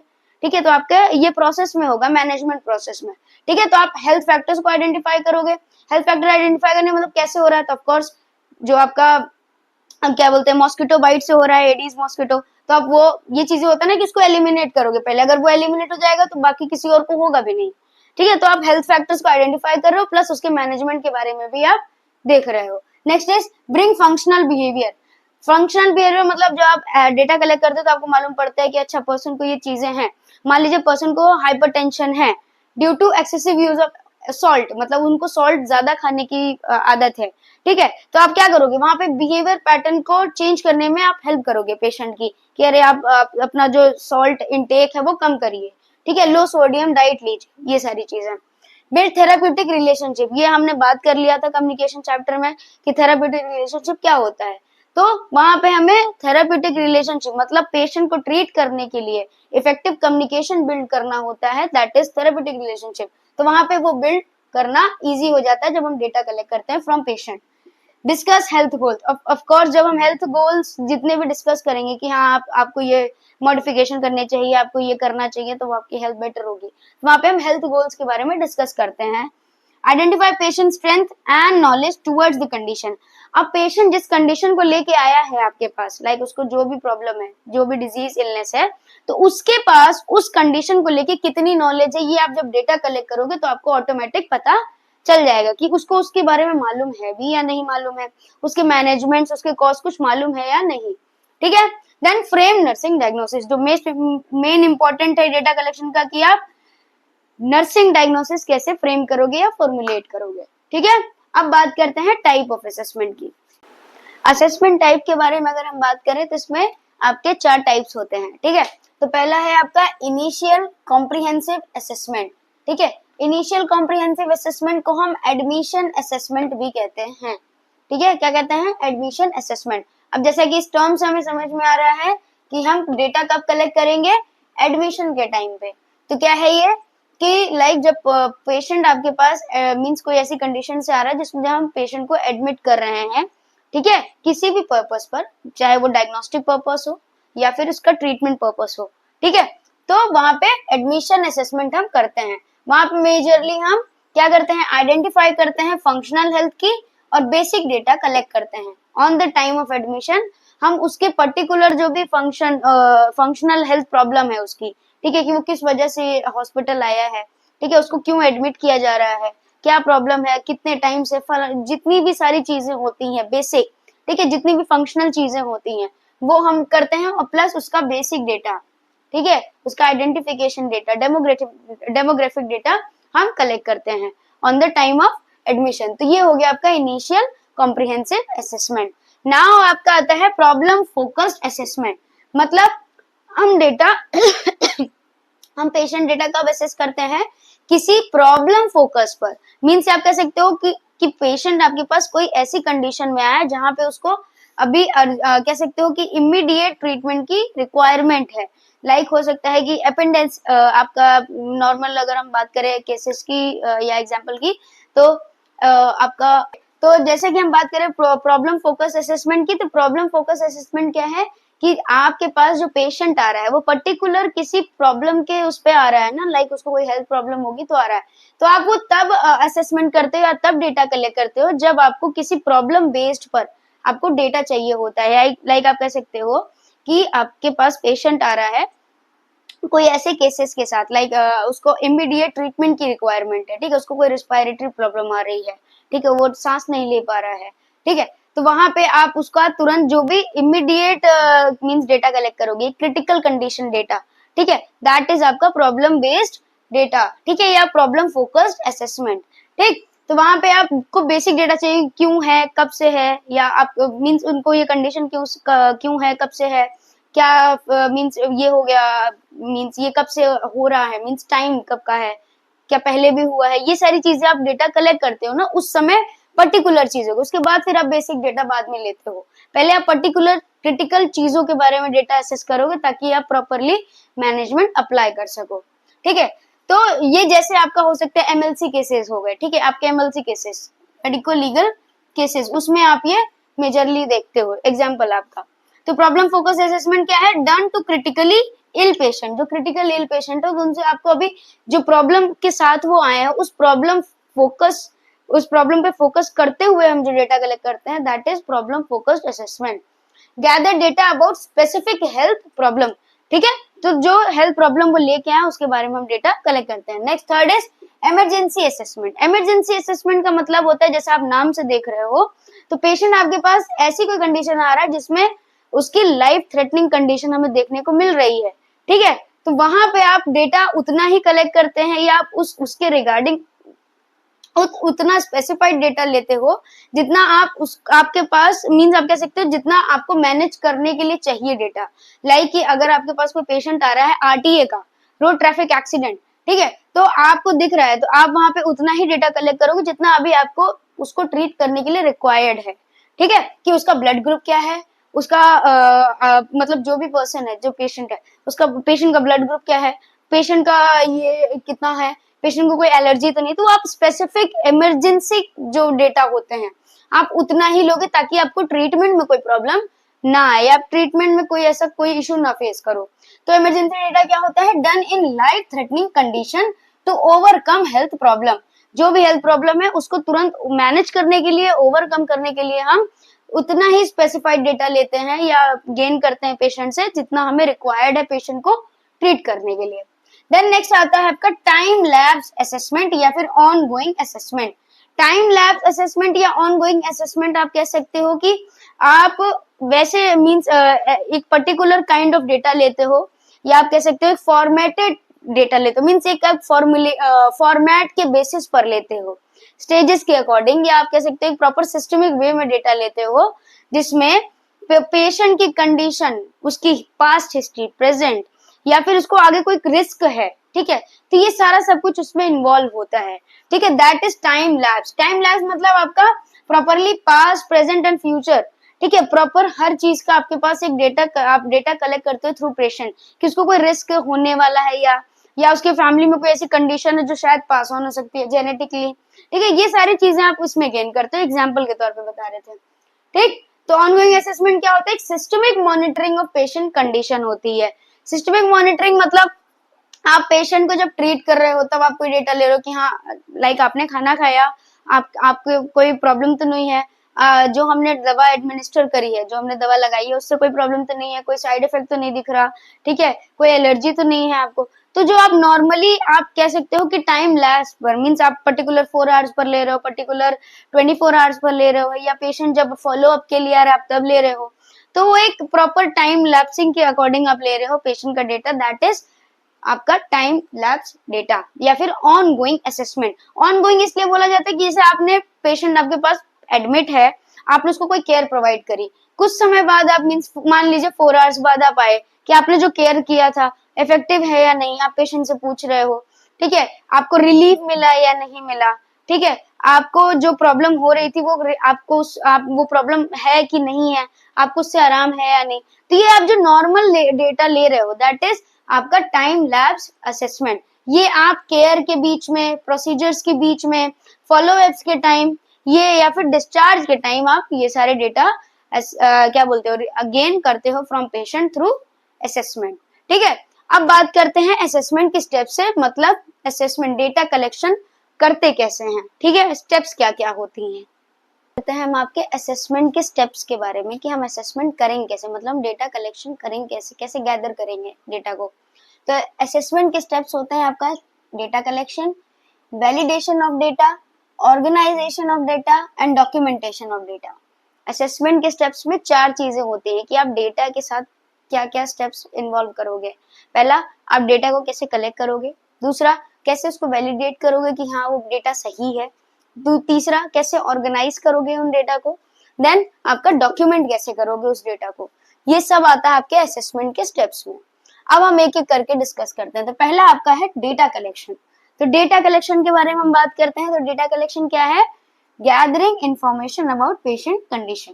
ठीक है, नॉर्मल टर्म्स में डेटा कलेक्शन क्या है? Gathering information about patients condition. अब डेटा कलेक्शन के टाइप्स के बारे में अगर हम बात करें तो टाइप्स आपके 2 होते हैं। पहला होता है सब्जेक्टिव और दूसरा होता है ऑब्जेक्टिव डेटा। सब्जेक्टिव डेटा क्या होता है? जो पेशेंट आपको प्रोवाइड करता है। सब्जेक्टिव डेटा जैसे पेशेंट आपको आके बता रहा है कि मुझे तो बुखार है, मुझे पेट में दर्द है, मेरे यहाँ पर दर्द है, मेरे वहां पर दर्द है, मुझे उल्टियां हो रही हैं। ये सारी चीजें जो आपको बता रहा है that is subjective data. Objective data आपका क्या है? जो आप ऑब्जर्व कर रहे हो as a health care professional, as a nurse, as a doctor, जो आप क्या कर रहे हो? ऑब्जर्व कर रहे हो, वो होता है ऑब्जेक्टिव डेटा। ठीक है, जैसे वो आपको बता रहा है बुखार है, बट आप उसमें क्या देख रहे हो? उसका फेस भी रेड हो रखा है। ठीक है, आप देख रहे हो कि पर्सन चल भी नहीं पा रहा है, मतलब वो ज्यादा मीन्स क्या कह सकते हो, फटीग्ड है, बहुत कमजोर है। आपको दिख रहा है कि पेशेंट बहुत पतला है या बहुत मोटा है, ये आप ऑब्जर्व कर रहे हो। ठीक है, मतलब जो पेशेंट आपको नहीं बता रहा और आप जो अपने ऑब्जर्वेशन के थ्रू डेटा देख रहे हो दैट इज ऑब्जेक्टिव डेटा। मतलब जो आप ऑब्जर्व कर रहे हो, आपको दिख रहा है कि उसके आईज में पेलनेस है, ठीक है, that is sine of anaemia. ठीक है, तो ये सारी चीजें आप ऑब्जर्व कर रहे हो विच इज ऑब्जेक्टिव डेटा। अब क्लासिफिकेशन की बात करें तो डेटा क्लासिफाई कैसे होता है? तो 2 टाइप्स में होता है। पहला हिस्टोरिकल एंड दूसरा है करेंट। हिस्टोरिकल एंड करेंट, तो आप इसमें टर्म से समझ सकते हैं। हिस्टोरिकल मतलब जो डेटा पास्ट में होता है या पेशेंट के पास्ट से रिलेटेड होता है, लाइक उसको पहले कभी फ्रैक्चर हुआ था, उसको पहले कभी कोई ऐसा प्रॉब्लम हुआ था, मीन्स आप कह सकते हो अगर मान लीजिए वो जेआईटी के प्रॉब्लम से आया है आपके पास कि उसको बार बार डायरिया हो रहा है, ठीक है, बार बार डायरिया हो रहा है, तो आप उससे पूछोगे ना कि पहले कभी कुछ ऐसा हुआ था जो आपको प्रॉब्लम हुआ हो, मीन्स पहले कभी कोई पेट से रिलेटेड कोई कंडीशन हुई थी, कोई या फिर कोई बीमारी हुई थी या कुछ भी आपको हुआ था पहले, तो आप उससे पूछोगे। That is historical data, means जो पास से रिलेटेड। और करंट डेटा मतलब कि अभी क्या प्रॉब्लम है, अभी आपको डायरिया हो रहा है, अभी आपको फीवर हो रहा है, अभी आपको पेन हो रहा है, अभी क्या प्रॉब्लम है, दैट इज करंट डेटा। ठीक है, नाउ सोर्सेस। अब आपको डेटा मिलता कहाँ से है, या आप कह सकते हो कौन कौन से सोर्सेस से आप डेटा गेन कर सकते हो। तो पहला है आपका प्राइमरी सोर्स।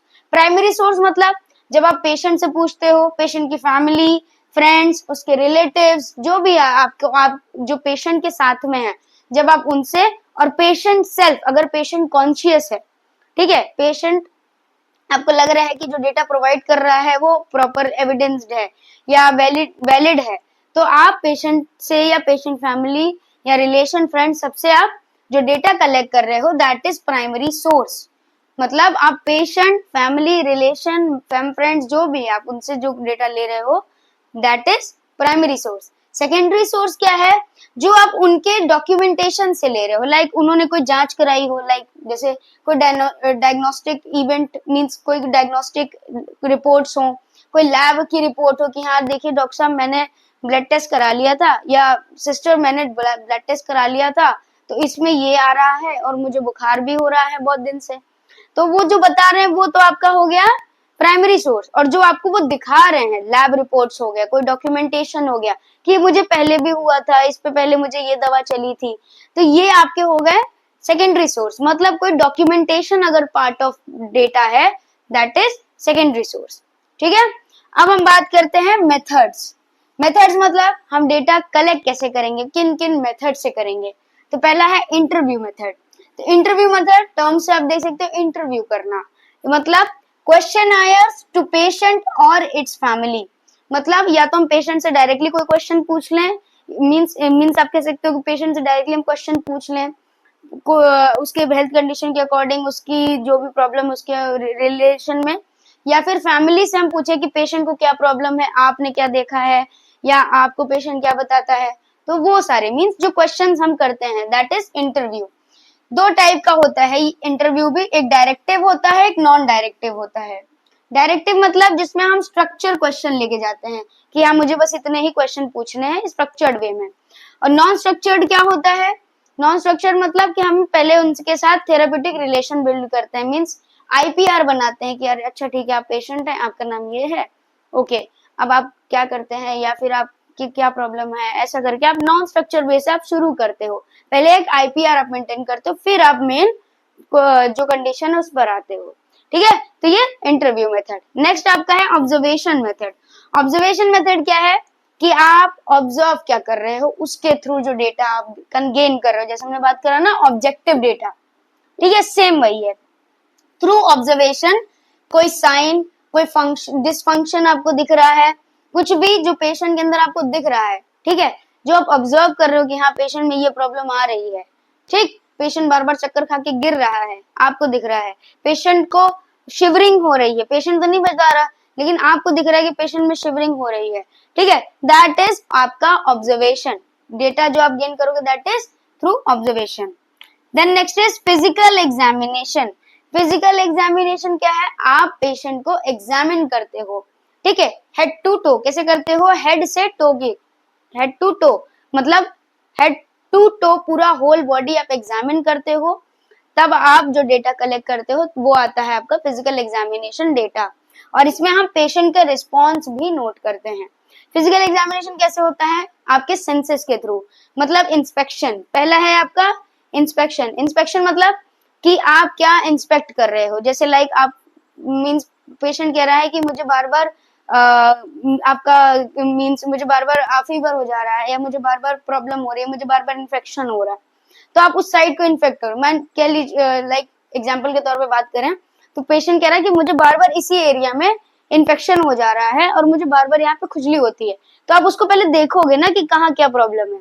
आप देख के जो डेटा लोगे, लाइक आपको दिख रहा है कि यहाँ पे अच्छा पिंपल मीन जो आप कह सकते हो कि यहाँ पे फंगल कोई कंडीशन है, कोई बैक्टीरियल कंडीशन है, कोई चोट है, कुछ भी है, तो आप इंस्पेक्ट कर रहे हो, दैट इज आपका इंस्पेक्शन। ऑस्कल्टेशन जो आप सुन के डेटा लेते हो, लाइक आप देखते हो कि आप डॉक्टर पास जाते हो, बताते हो कि मुझे 2 से 3 दिन खांसी हो रही है, डॉक्टर क्या करता है पहले अपना स्टेथोस्कोप निकालता है और पहले आपके चेस्ट साउंड को सुनता है, ठीक है, आपके ब्रेथ साउंड को सुनता है। तो वहां साउंड से आप जो इंस्पेक्ट, जैसे हमने बात करी थी आपके F1 में ब्रेथ साउंड्स के बारे में, ठीक है, तो ब्रेथ साउंड्स अलग अलग टाइप्स के होते हैं, तो उसमें नॉर्मल और अब नॉर्मल होते हैं, तो वो वही सुनते हैं। तो ऑस्कल्टेशन से कि अगर हमें नॉर्मल मिल रहा है तो नॉर्मल डेटा मिल गया, अब नॉर्मल मिल रहा है तो अच्छा हमें ये अब नॉर्मल साउंड सुनने को मिला, तो वो हमारा एक डेटा हो गया। तो फिजिकल एग्जामिनेशन से हमने ऑस्कल्टेशन का डेटा एक लिया। देन परकशन करके एंड पाल्पेशन। पाल्पेशन आपका, पाल्पेशन मींस आप जो टच करके आप देख रहे हो, लाइक सूजन है या नहीं है, स्वेलिंग, एडिमा, आप टच करते हो, ठीक है, आप फील करते हो, पल्स आप फील करते हो, तो ये आपके आगे पाल्पेशन में, ठीक है। तो ये आपके हो गए all over physical examination data. अब बात करते हैं कि हम डेटा में कलेक्ट क्या क्या करते हैं, मतलब क्या क्या चीजें होनी चाहिए हमारे कि हाँ हमारा डेटा ये पूरा हो गया है, हमें इतना ही डेटा चाहिए था। तो डेटा के कंपोनेंट्स क्या क्या है हम वो बात करते हैं। तो पहला होता है आपका बायोग्राफिक डेटा। जब आप डेटा कलेक्ट करते हो तो सबसे पहले जो आप कलेक्ट करते हो होता है बायोग्राफिक डेटा, मतलब पेशेंट के बारे में, उसका नाम, उसकी एज, उसका जेंडर, उसका उसका रिलीजन, उसका मैरिटल स्टेटस, ऑक्यूपेशन, ठीक है, बस बहुत सारी चीजें होती है जो आप बायोग्राफिक डेटा, उसको कोई एलर्जी तो नहीं है, कोई एडिक्शन तो नहीं है, आप उसके पर्टिकुलर बायोग्राफ आप एक कलेक्ट करते हो। Then chief complaint, chief complaint मतलब अभी प्रेजेंट में पर्सन को क्या प्रॉब्लम है, उसकी क्या कंप्लेंट्स है, कि उसे वो खुद बताएगा कि उसको बुखार है, उसको वॉमिटिंग आ रही है, उसको पेन हो रहा है, वो खुद ही बताएगा। दैट इज कंप्लेंट, कि वो उस कंडीशन से गुजर रहा है इसलिए वो हॉस्पिटल आया है ना, तो आप खुद बताएगा। That is chief complaint. Chief complaint में आप जब नोट करते हो कि वो बता रहे हैं कि उसको हाँ फीवर है, पेन है, तो वो कितने दिन से है वो भी आप नोट करते हो, कि फीवर कितने दिन से है, कफ कितने दिन से है, पेन कितने दिन से है, ठीक है। That is then history of present illness. Then आप बताते हो, आप रिसीव करते हो डेटा क्या, हिस्ट्री ऑफ प्रेजेंट इलनेस, मतलब पेशेंट के अंदर जो इलनेस है अभी प्रेजेंट वक्त पर, वो कब से है, हिस्ट्री उसकी, ठीक है। मान लीजिए उसको खांसी आ रही है, अभी आ रही है खांसी, बट वो खांसी शुरू कब हुई थी, कब से है, कितने दिन हो गए खांसी को, ठीक है। मतलब उसको 5 दिन से खांसी आ रही है, उसको 1 हफ्ते से खांसी आ रही है। That is history of present illness, कैसे शुरू हुई, ठीक है, क्या हिस्ट्री है उस प्रेजेंट इलनेस की, आप सब कुछ उसमें इंक्लूड करते हो, कैसे शुरू हुआ, क्या था, कुछ खाया था, आइसक्रीम खाई थी, डॉक्टर्स पूछते हैं ना क्या हुआ था, आइसक्रीम खाई थी या फिर भीग गए थे, ठीक है, ठंडा पानी पिया था, क्या किया था, क्यों आ रही है खांसी, तो that is history of present, जो प्रेजेंट इलनेस है उसकी history. Then past health history, past health history क्या होती है, कि क्या पहले भी खांसी आई थी, मतलब हो सकता है 1 महीने पहले, 1 हफ्ते पहले, 1 साल पहले, ठीक है।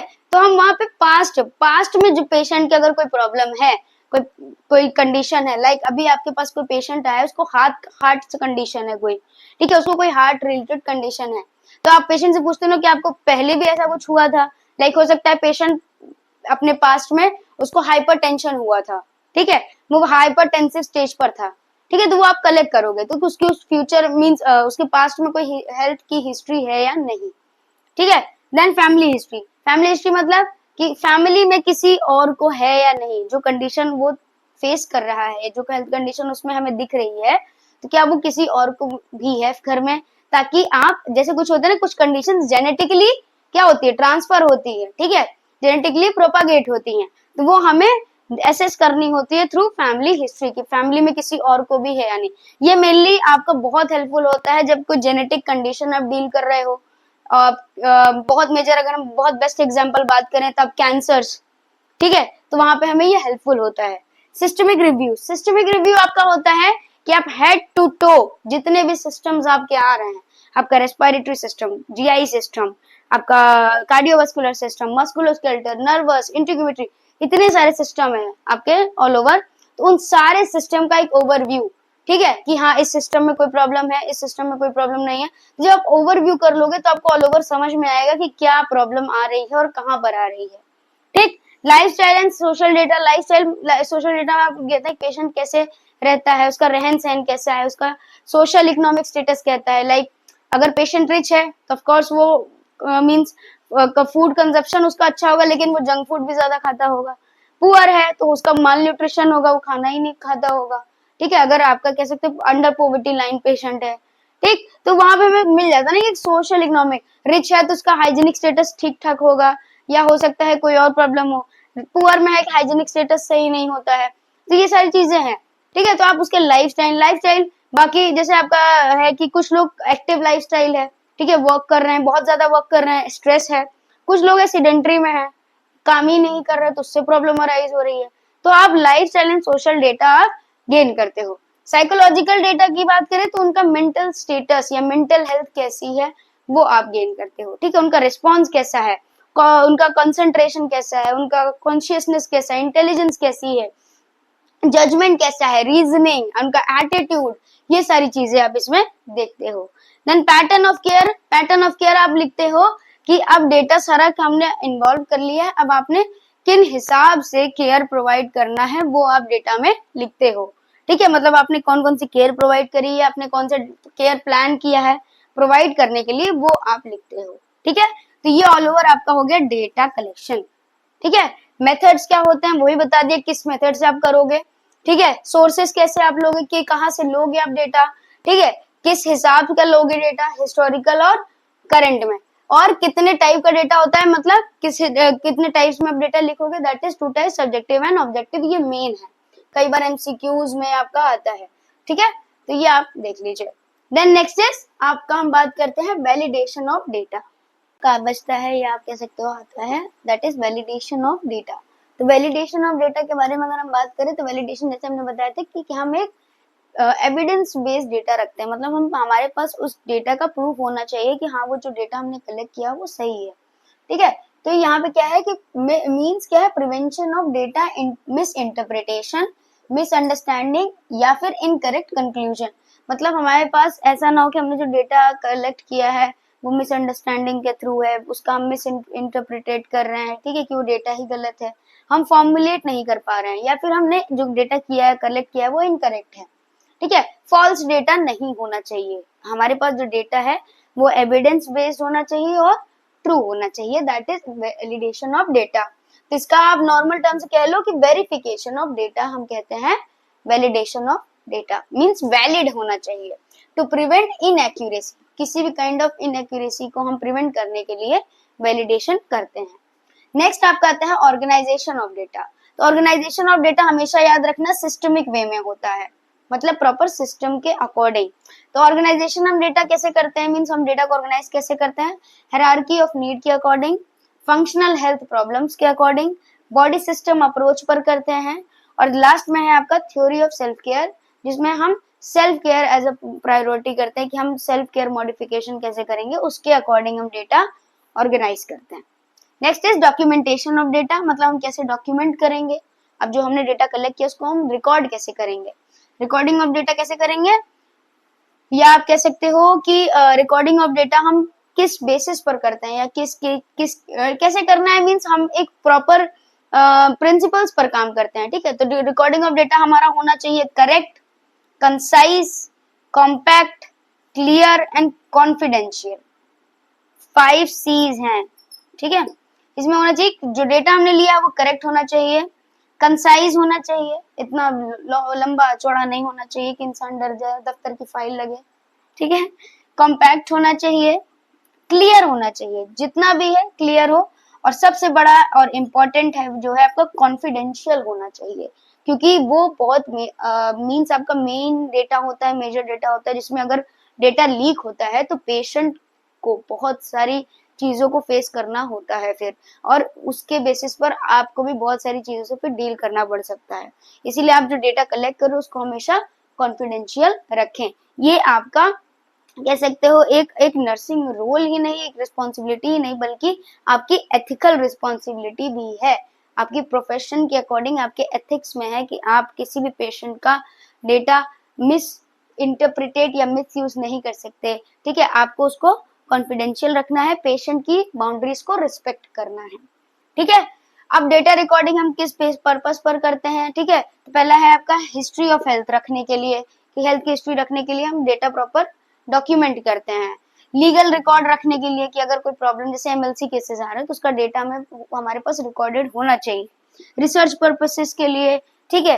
केयर प्लानिंग के लिए कि हम प्रॉपरली केयर प्लान कर पाए, केयर डिलीवरी कि हम properly care deliver, quality of care deliver कर पाए, और इवेल्युएट करने के लिए कि पेशेंट की कंडीशन तब क्या थी अब क्या है, प्रॉपर एनालाइज करने के लिए, ठीक है। तो इसलिए हम डेटा को डॉक्यूमेंट करते हैं। So this is all about assessment. Now अब आपका बचता है diagnosis, planning, implementation and evaluation, ठीक है, जिसको हम डिस्कस करेंगे आपके नेक्स्ट वीडियो में। मिलते हैं नेक्स्ट वीडियो में, बाय बाय।